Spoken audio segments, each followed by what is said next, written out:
Hello, my name is Richard Whitlock Jr., and I'm the creator of the GAP Felony Prevention Program.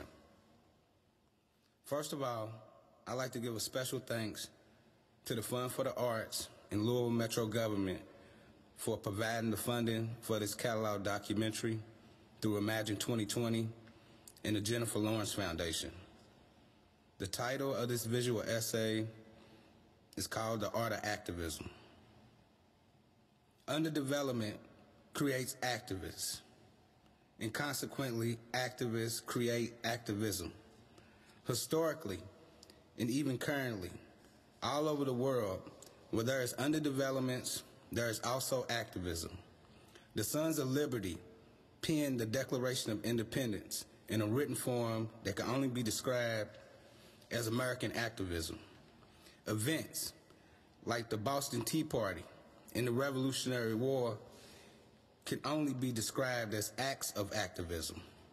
I can vividly remember these epic stories of men, of these great men that founded the United States of America in elementary school, we at JCPS. And these stories and men made me proud to be an American, where at least I know my name. So I thought. In 1992, in the 5th grade, I remember coming home from school and sharing with my mother that I learned that I was an African American. I would never forget the look on her face. She looked at me as if I was stupid. It was then she told me that I was black. My father was a murder victim in 1984. He was shot and killed in Louisville's West End on the corner of 32nd and Virginia. My father, Richard Whitlock Sr., was the father of 3, and I am the youngest of the 3. He was a graduate of the University of Louisville, and at the time of his demise, he was a 26-year-old manager at a local Walgreens. All I ever wanted in life was to live a longer life than my father did. Until 2010, it was the only goal that I had for my life. And in that year, in 2010, that's the same year that I also became an anti-violence activist. As a child, I also remember another conversation that I had with my mother while we were watching the 11 o'clock news in the basement of our home on 41st Street. A conversation where I asked my mother a question that would change my life. I asked her, why do black men kill each other? And my mother's reply was, it's just what they do, baby. And at the time, my mother was my guide. She was my first hero. But her answer wasn't a good enough answer for me. I thought it was more to this mystery. So as a hobby of sorts and as a teenager, I began to track murders. Even as a child, I knew that I could not track them all. So I tracked West End murders. Why? Because I would later find out a concept that's called a proximity, which means closest to you in distance. Mr. John Hawkins of the Center for Neighborhoods once asked me, where is the West End? And I told him, majority of the West End is west of 9th Street and north of Algonquin Parkway. So even as an adolescent, I was practicing being an anti-violence activist, and I didn't even know it. Luckily, in 1995, my mother made me volunteer at 14 years old at the nearest community center to keep me from being idle that summer.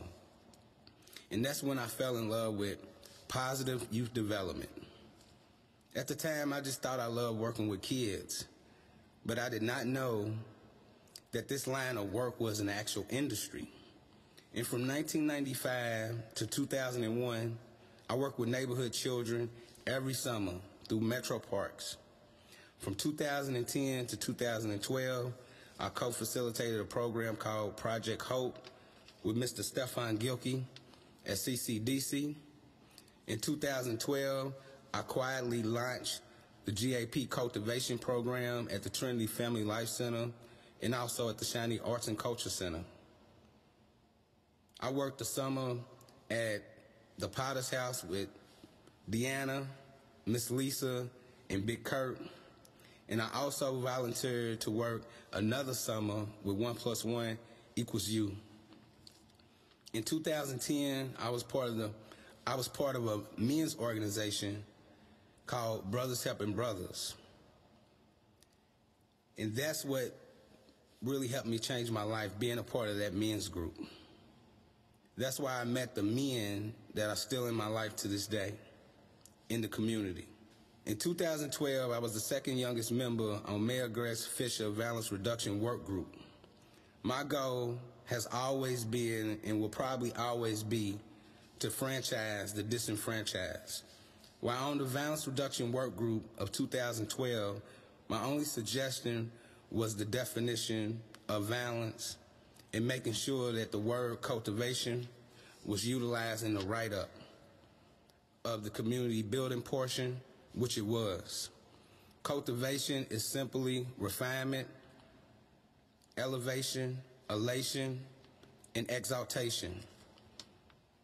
Violence, according to the World Health Organization, out of WHO, is the intentional use of force or power, threat not actual, against a person, against a group, against a community, that results in and has a high likelihood of resulting in injury, death, psychological harm, maldevelopment, or deprivation.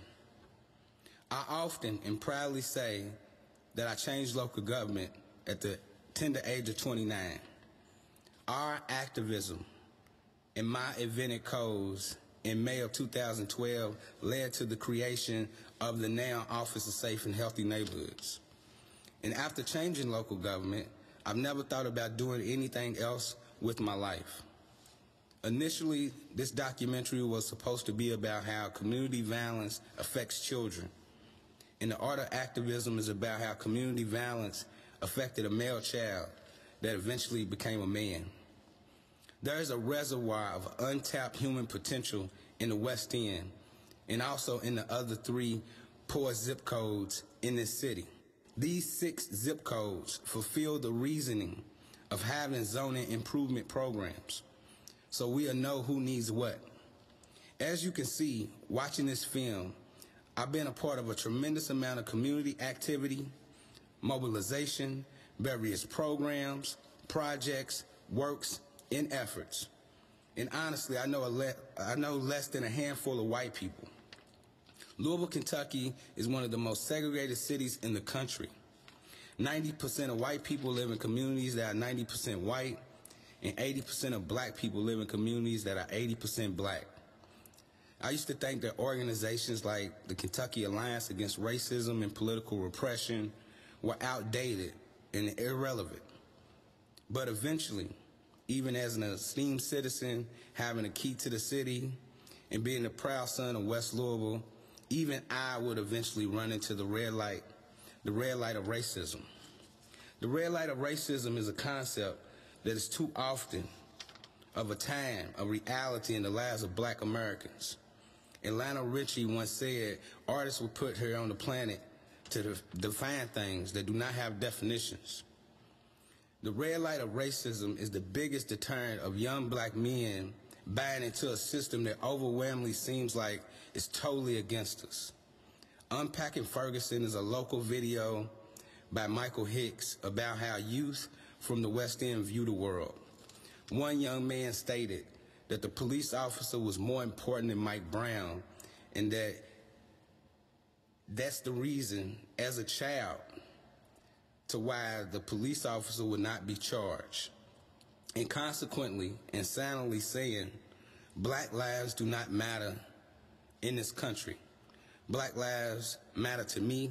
Black ideals matter to me. Black community workers matter to me. Black progress matters to me. And all lives should always matter, including black lives.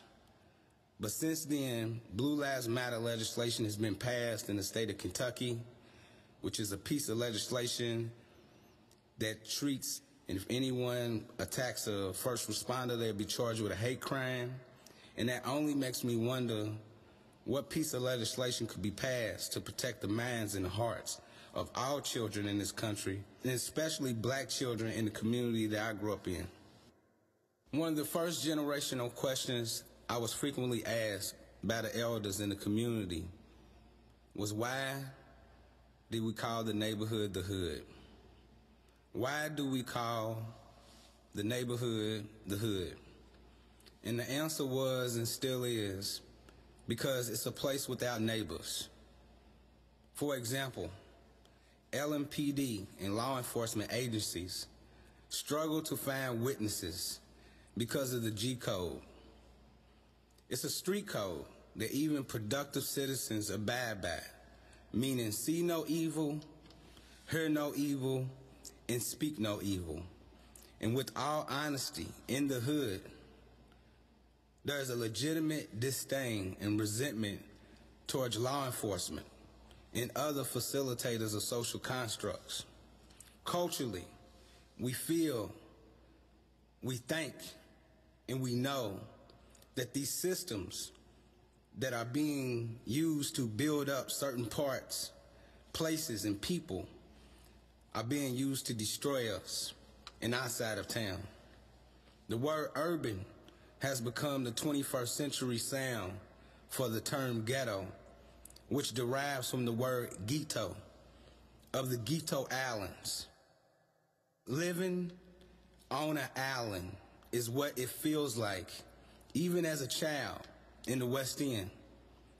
We live and feel disconnected from the other 3/4 of the city of Louisville, as if we are being taxed without representation, or as if we are stranded on an island of concentrated poverty with a racial overtone.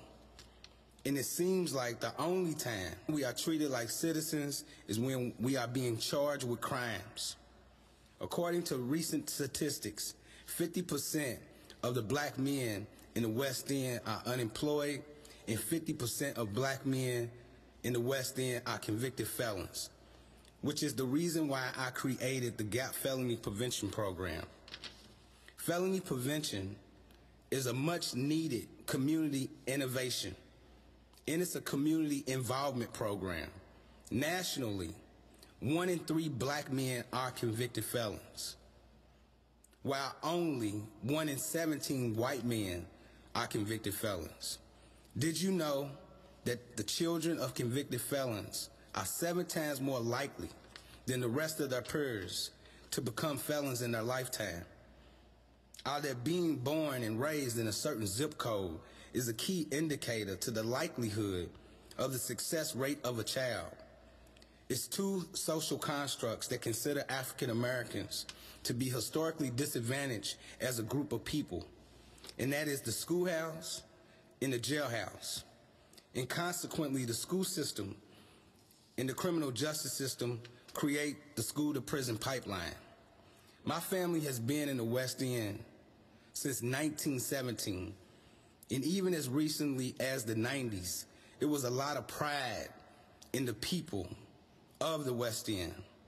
Luckily, I went to Carter Traditional Elementary School, and the school song clearly stated that we were the best in the West, that Carter School was the best in the West. Now there is a certain shame and stigma with being born and raised in the West End. Honestly, I can hardly remember the community before the crack epidemic, but I do remember the community before the influx of gangbanging. In 1995, there were only 50 murders, but in 1996, it was 75 murders, which was a 33% increase in a single year. And those murder rates of 1996 and 1997 will be talked about and even rapped about for many years to come, signifying the city's introduction to the Crips and the Bloods, or more simply, gangbanging. I was actually introduced to gang culture in 1990 through the film Colors. In 1991, I was introduced to crack cocaine in a movie called New Jack City. And sadly, that is when becoming a drug dealer became a logical option in the future that I could see for myself. I was just like these kids. I wanted to be a professional athlete, or a drug dealer. Why? Because everyone else I knew was poor. I didn't know the median annual income, but I knew it wasn't a sufficient amount of money in my community. One of my favorite quotes as an adolescent was, "The same people that gave us morals and virtues enslaved us." It was a quote said by a rogue Jewish lawyer that he was stating to his African-American partner in a film called Deep Cover. From 14 to 24, that was my psychology. That was my worldview as an adolescent. And when people spoke to me about participating and contributing to society, my reply was, the same people that gave us morals and values enslaved us. Morals, values, thoughts, perceptions, and beliefs stem from the word hegemony. I was at a community meeting pertaining to cure violence in 2012 with Derek Mitchell and Brian Wright. And this outrageous old man kept screaming, "Hegemony, hegemony, hegemony." So after the meeting, I spoke with him, and he introduced me to the terminology. He told me that hegemony was taught to him at the Saturday Academy by Dr. Blaine Hudson. Places like the West End and also other American ghettos are a product of cultural hegemony. Redlining is the explanation of that cultural hegemony, which means the West End is like a banana republic. It's a side of town that is being ruled and dominated by another group of people. On the outside looking in, people of good conscience may ask themselves, what's going on in the West End? What can the West End do for itself? When are those people going to get it together? That same Dr. Blaine Hudson introduced me to community rebuilding. Him and I only had 2 conversations that would profoundly affect the rest of my life. He spoke to me as if I was the only person on the planet that would follow his orders, and I have. Community rebuilding is about redefining institutions that are already placed in the community, like turning the library into a place for a speaking series like the State of Black Louisville, are using churches with family life centers to combat community violence and criminality with positive, culturally competent youth development programs for the actual kids in the community and not just for the children of parishioners. Are us having an African-American version of restorative justice for juveniles, because over 70% of its participants are African-American. And maybe then we would get an opportunity to teach a generation the difference between being black and being ghetto, and the difference between believing in these systems that are against you and defeating these systems that are against you. Coach Kenny, Mr. Kenneth Forbes, is the founder of a group called Moms, Mothers of Murdered Sons and Daughters. It's a group of mothers, fathers, grandparents that have lost their children to violent crime. I can proudly say I came up with the name of this organization. I always wanted to do something for the living victims of violence since I was one myself. Coach Kenny's son, Kenneth Forbes Jr., was tragically murdered in December of 2012.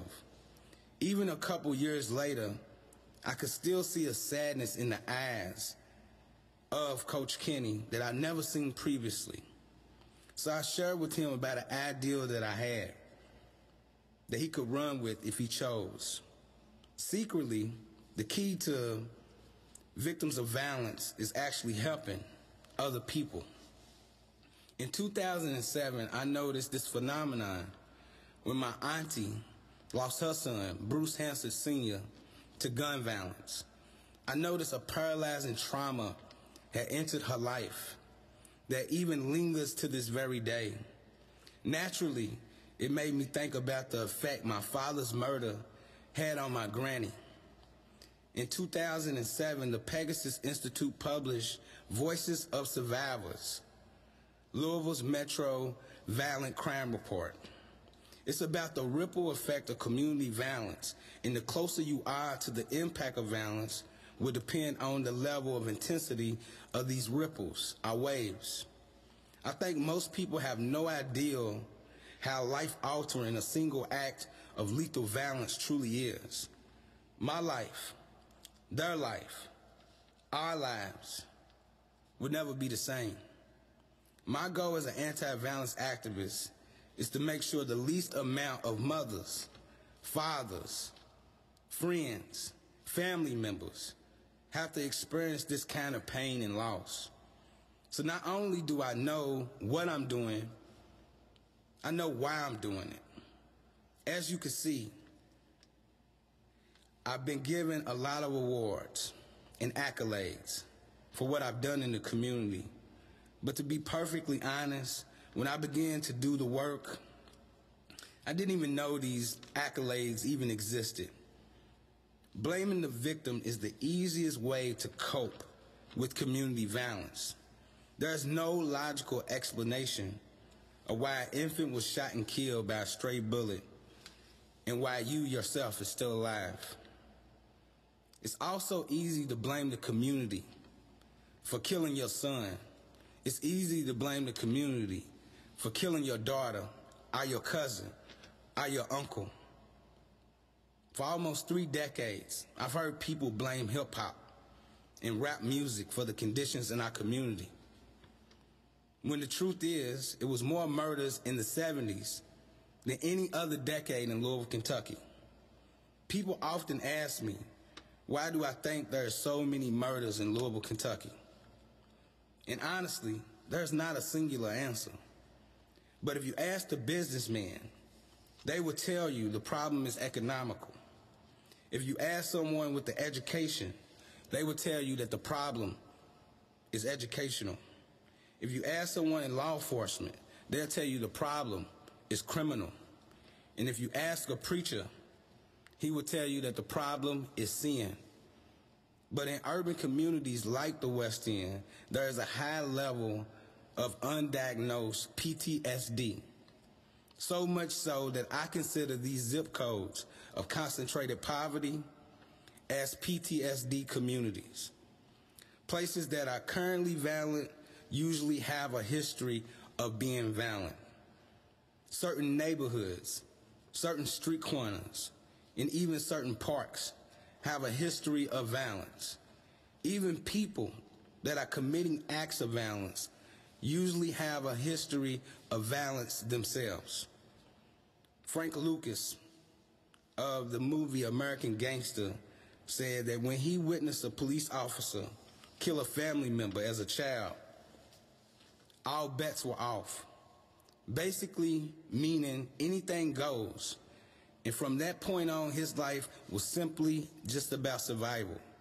And even Iceberg Slim spoke of how he was street poisoned as a youth in his documentary, meaning that his thought process or filter was perverse or dirty by the things he witnessed outside of his home.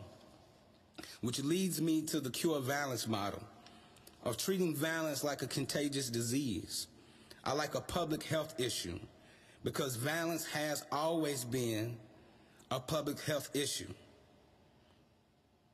I never had intentions of actually changing local government.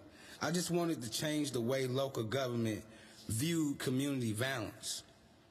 When I first started doing anti-violence activism in 2010, I wasn't aware of the Cure Violence model until the summer of 2012. I always knew I wanted to do something. And when I learned about Cure Violence, I knew exactly how I planned on doing it. The GAP Felony Prevention Program is about prevention. Organizations like Moms are changing social norms. No more red dots in the YMCA are actually doing interruption and are creating treaties and terms for rival factions in Shawnee, Portland, and Russell. Those three neighborhoods. Since 2015, I've heard conversations about the effects of urban renewal, 1958, redlining of the 1930s and 1940s. But what I think is responsible for the murder rate rising nationally in 2015 is the Great Recession of '08. The Great Depression era of the 1930s and the prohibition of liquor created a violent generation of gangsters, and I assumed that history would repeat itself. And sadly, that prediction has been true. I honestly believe that anti-violence work and anti-violence workers should remain and become an industry in the black community, and that anti-violence work is the key to stabilizing the African-American community. Some of my most favorite people ended up being murder victims. And I know favorite isn't a word, but it's the best way to describe them. Gun violence is the #1 issue in black America, and it's been the #1 issue for a very long time. I commend Mayor Greg Fisher for facing violence head on in 2012. And even though it may seem like work for the saints of a lost cause, in success or in failure, it's still not a waste to the lives that are saved or extended because of anti-violence efforts. West Louisville has a population of about 65,000 people. The average annual income of each household is less than $24,000. Less than 10% of adults have a college degree. Less than 40% have some college. The median home value is less than $70,000, and only 1 in 3 homes actually have homeowners in them. As quoted in the LA Times in the 1970s, life in the ghetto is about survival. It's not about connecting and thriving. Hood disease is another name for the type of PTSD that exists in these places. Asking these kids in an unsafe 40210, in an unsafe 40211, in an unsafe 40212, a 40203, 40215, and 40218 to value the importance of education does not make sense biologically. It's like asking a soldier in the Iraq War to take night classes after fighting all day. It's unreasonable. And I am an advocate of education. And I believe every student should have the college experience. And I believe in the power of an education. People make decisions based on the information they have at the time. And hopefully, you have received somewhat of an education about violence in the West End and also other places that are similar from this catalog documentary called The Art of Activism. In the years 2015, 16, 17, and 18 have been the most violent 4-year span since the keeping of homicide records in the city of Louisville, Kentucky. I do not know what it's like being a teenager with a triple-digit murder rate, but I do know what it felt like in 1996, in 1997. My art teacher, Miss Hinder, asked me what was I doing for the summer of 1997. I told her I was just going to try to stay alive. When Miss Hinder seen me, in school the next fall, she gave me a big hug and told me how much she was worried about me because it was so many murders that summer. Miss Hinder blamed the violence in the community on the show Miami Vice, and I thought it was eccentric until I watched a documentary called Cocaine Cowboys, which Miami Vice was based off of. So I've been having these conversations about the root causes of violence as long as I can remember having conversations. Currently, there are very few anti-violence activists. Dr. Eddie Woods, Christopher 2X, and myself, Richard Whitlock Jr., but more are becoming.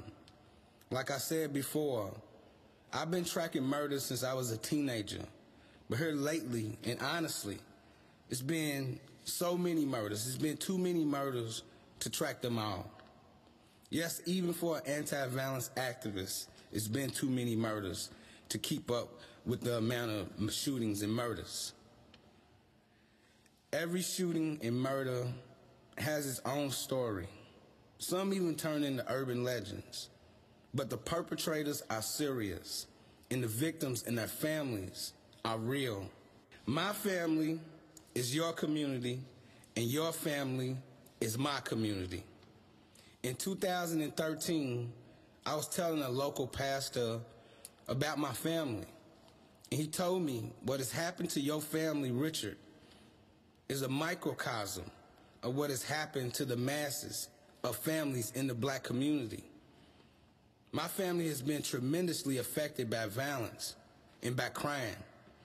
Over 20 people in my family have been victims of violence and are perpetrators of violence, and more specifically gun violence, which reminds me of a study done in the 1990s that I learned about in the community that you can find on YouTube.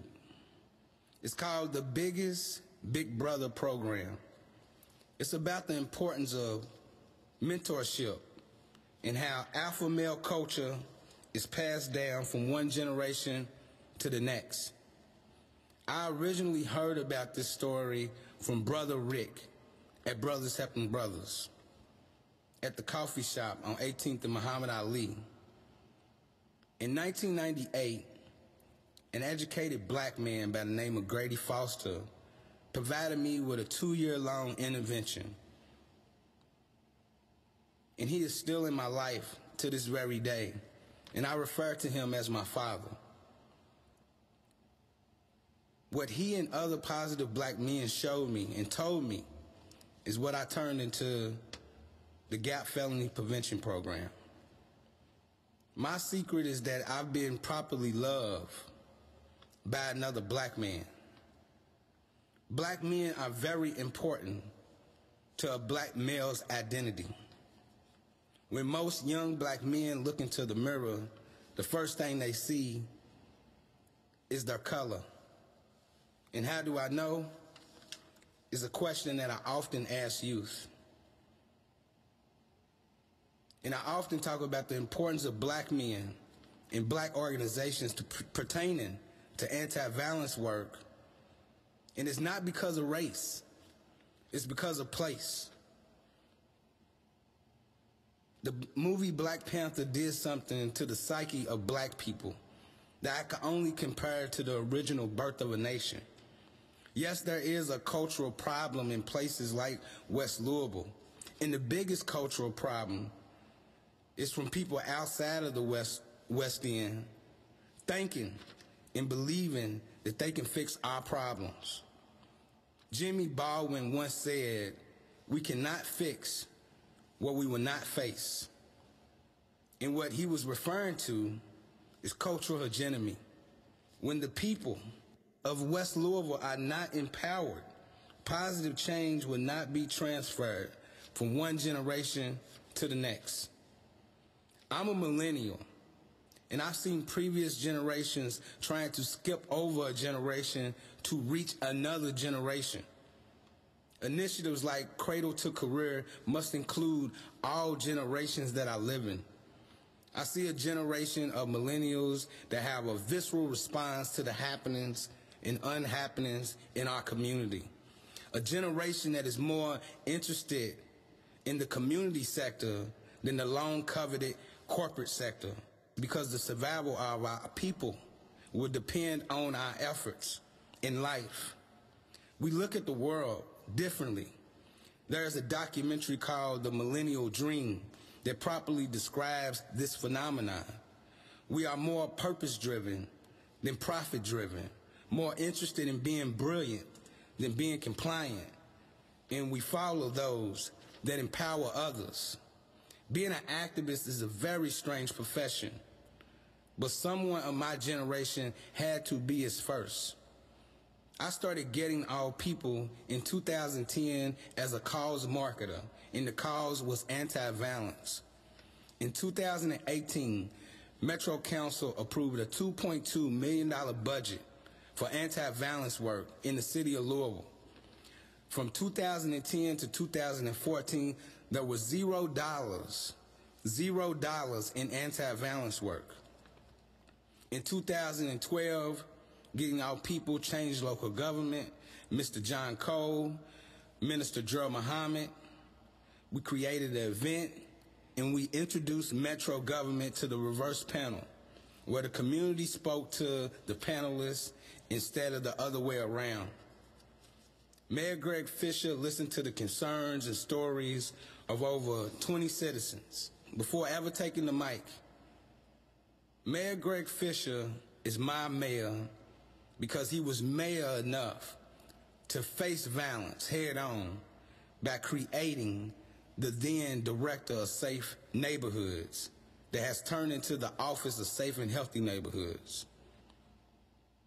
I was quoting the Courier Journal for saying the city of Louisville is better off because of it. And the reason why the city of Louisville is better off because of it is because violence is the umbrella of the issues in the black community. Violence is the most important issue in the black community.